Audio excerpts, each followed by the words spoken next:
Thank you, Mr. Speaker. And to the Honourable Minister, I do know she's been working hard. I certainly have made many efforts to brief the department, to submit briefs, and I have to say I find it disturbing after all this time that the fundamental essence of environmental assessment has escaped the drafters of this legislation. It's not about getting to faster decisions, yes or no.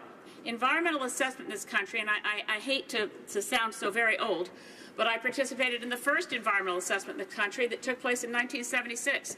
The goal of environmental assessment is not binary top-down and to discount the views of the Green Party and others who find this completely inadequate as improved rules by saying that we somehow only want no decisions, we're not prepared to see development. What's frustrating is that environmental assessment has always been primarily a planning tool. It takes time to get to good decisions, but it's also about modifying the proposals. The Oriented Strand Board plant in Manitoba that during the course of EA changed their smokestack provisions to cut out more toxic effluent than they planned. The Alpac mill in northern Alberta that changed their plans because environmental assessment revealed they could do it better. And so what I find is a collective, it's sort of an amnesia, it's sad, because the minister believes, apparently, that she has revealed the first Made in Canada climate plan. We had an excellent Made in Canada climate plan in 2005.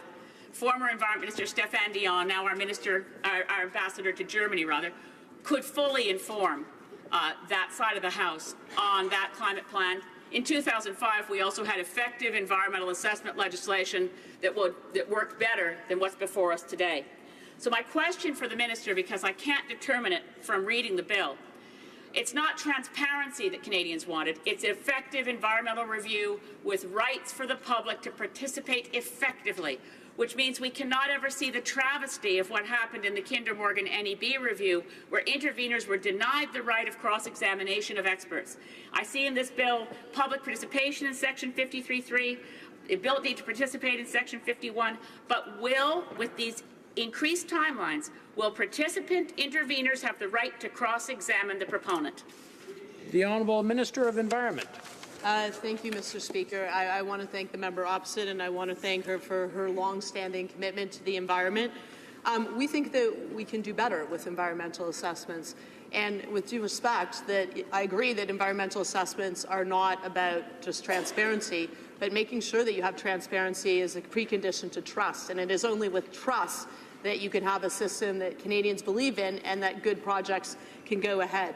The concerns that were raised, I believe, reflect the National Energy Board. There were major problems. I heard from Canadians about them. I heard from Indigenous peoples that they weren't given standing, they weren't given the opportunity to make their views fully heard.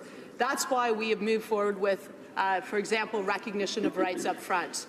And anyone has the ability to participate in these reviews through our early engagement process. We will be working with Indigenous peoples to have an engagement plan, because we believe that the more information you get early on, the better it is, and then you can come to more timely decisions in the end. And I think that that's really what this is all about. We understand the environment and the economy go together, and that's the system we've designed.